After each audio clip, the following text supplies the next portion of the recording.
All right, I'm gonna make a video here about rebuilding a shore station 2,500 to 4,000 some odd pound winch tube. Okay, videos out there are fairly non-existent on how the parts stack up, what parts go where, how it's built, this and that and so forth in the arrangement.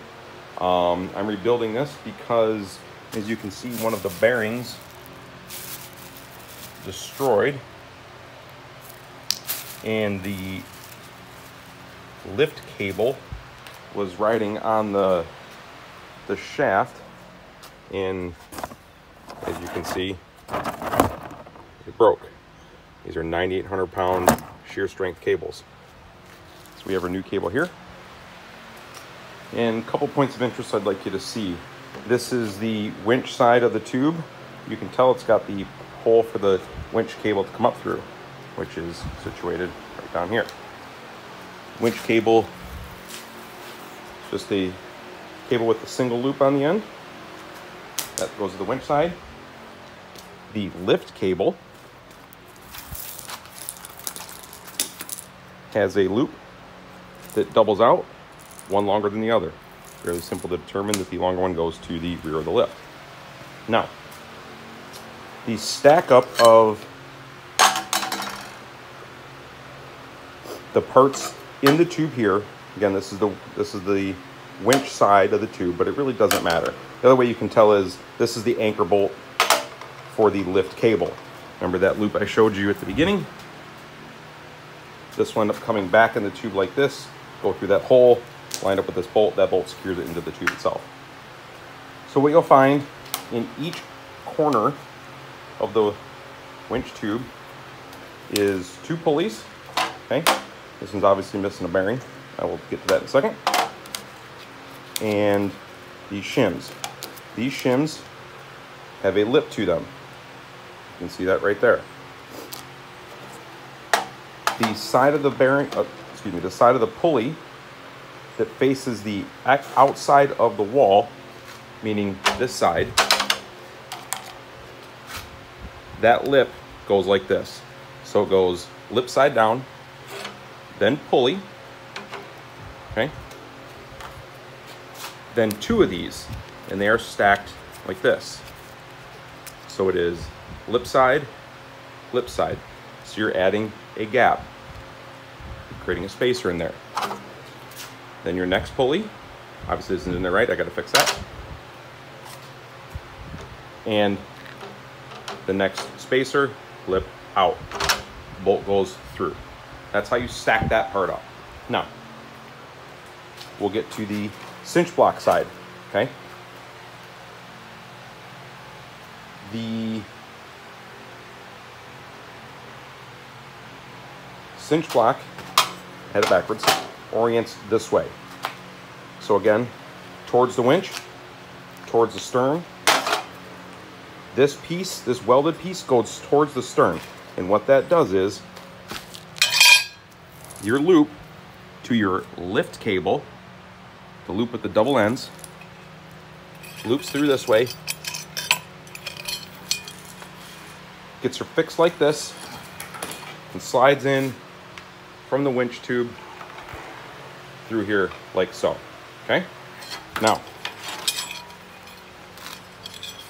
so pretend you have that in the built inside the tube. So remember, the lift cable goes here and comes back this way. Okay, let's start with that.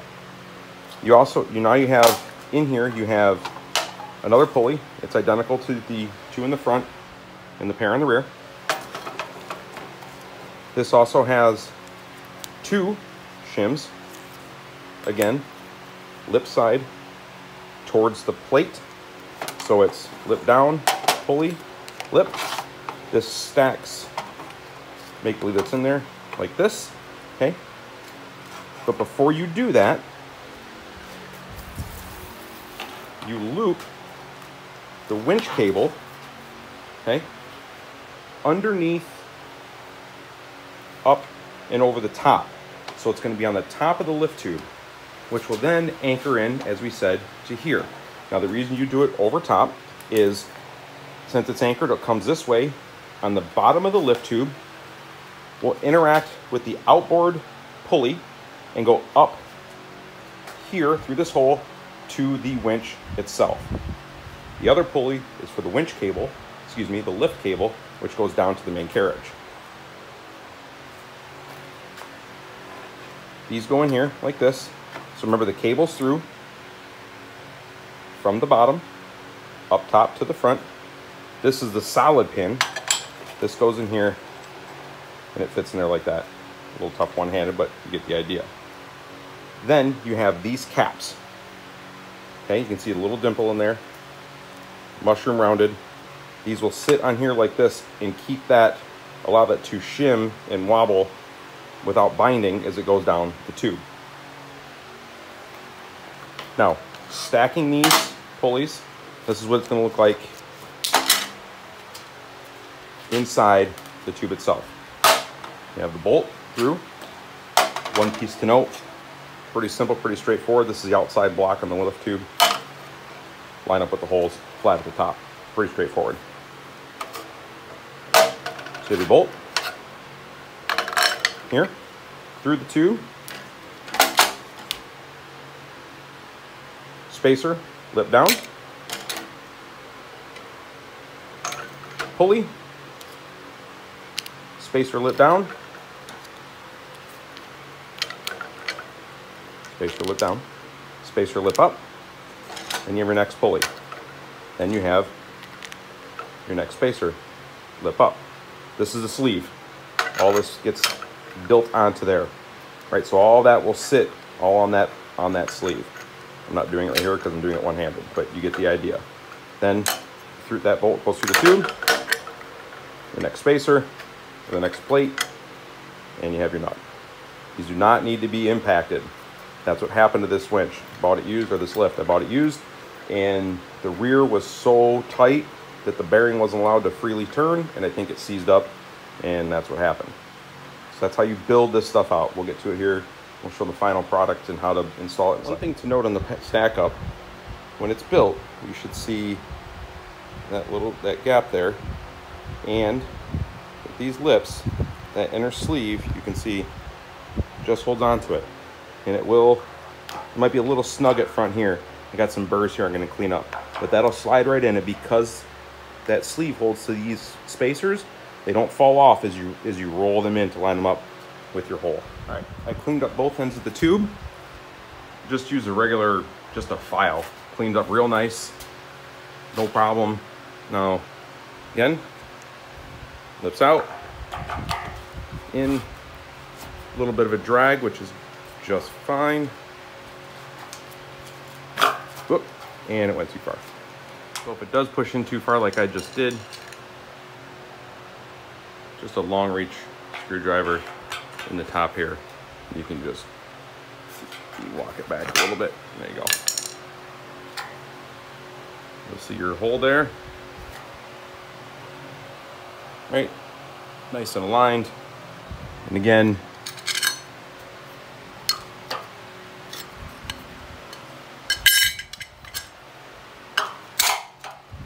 large plate.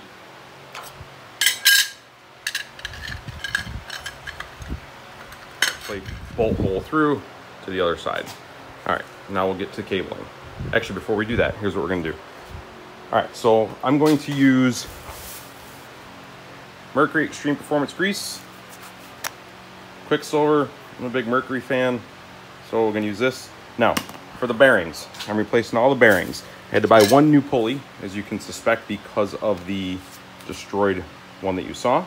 Now, these bearings, the old ones had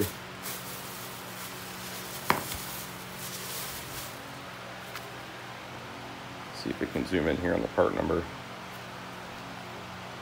6305 2RK.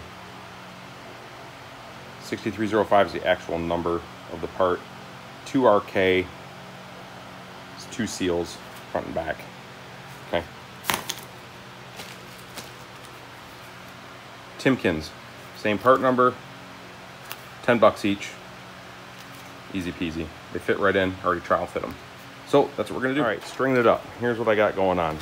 They make a special tool for this, but I don't see any reason to it. I take my winch cable, feed it through, and I zip tie it to the open side of the snatch block. Remember, you got to put your lift cable through here first. Now, the long side of the lift cable. So you have your short side, which remember goes to the stern, and your long side with the big loop. That has to loop. Now, it's important that it goes over top of here and stays on there. You can see I got to redo my tape. And then I tape it to the leading edge of my cable there to maintain that as it gets pulled through. And you tape it here to make sure it doesn't lift up over top. Again, I'll redo that here in a minute. Now, what I did was, about over halfway through, I marked what would be the bottom of the cable. Let's see if I can make this understand.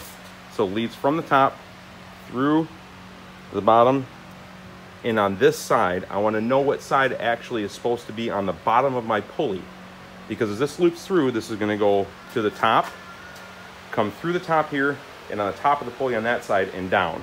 So I want to know what side is the bottom, which is the side that connects to the cinch block. All right, retaped, zip tie to there, tape up front to that piece, feed it in here. Now, at the end, well, we'll get to that in a minute.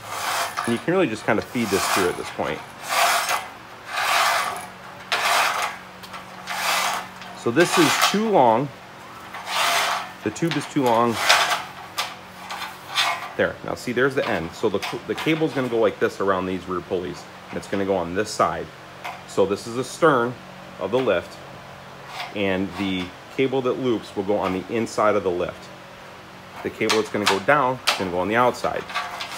Now, what I did was, I wanted to make sure that this short cable now doesn't loop through here, number one, and to give me something to pull on. So I just taped a piece of rope to it, no big deal. So this is gonna go through. I'm gonna feed it in there, okay? Now, what you got here on this side, you can see it's almost there. Okay, so there's all our kit. One-handed is fun. Okay, so you have your cinch block, your front of the carriage cable, and your winch cable, all through here now. Okay, now you'll notice it's up in there, so you need this to pull it back. It's actually right about here, so good 2 feet in, so you're obviously not gonna be able to reach that. So now what we have to do is we remove this cable from here, this from the cinch block, untape this, and then we'll build up the cinch block and start injecting this back into. You need to do all this, but I greased the heck out of both sides. All untaped. Long cable long cable can sit at the top. Cinch block. Remember, the solid pin goes in this piece here. All right, cover's on.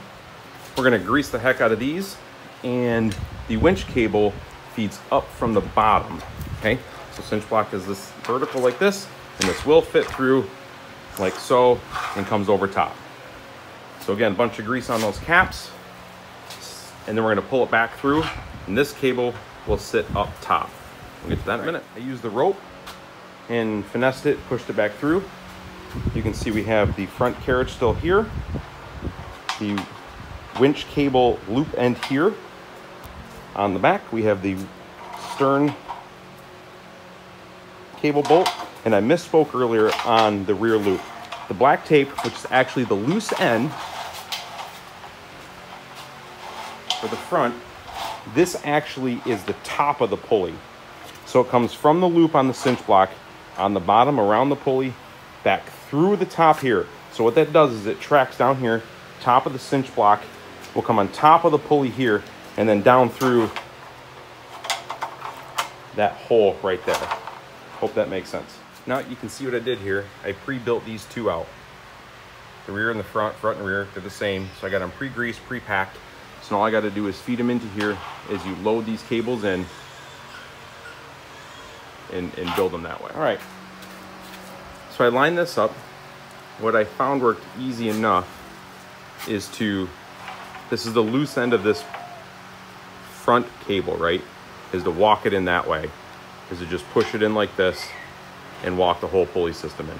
All right. So after you do the rear, the stern side, you have to put the winch cable loop bolted in to this bolt here. Now, I couldn't get a video of it because I took 2 hands, but I just took a long screwdriver and just held it up in place as best I could. Make sure not to pull that too far. If you pull it too far, you're gonna take the whole thing apart or get some long hook to pull that back. Also, the cable that goes to the front of the cradle, you wanna make sure that's on top of the bolt. If it's on the bottom, it's gonna make this huge angle and it's gonna bind. So, top of the bolt, and then it's gonna come top of the pulley and down through that pilot hole right there. And we're gonna put these pulleys together. I'm not gonna show that, I think y'all figured it out by now, and I'll show you how they loop. Here we go. So then after that's bolted in there, you just loop that down through there. Remember, on this side, carriage, this is the winch side, carriage cable goes to the inside, over the top and down. Winch cable goes underneath and up through here.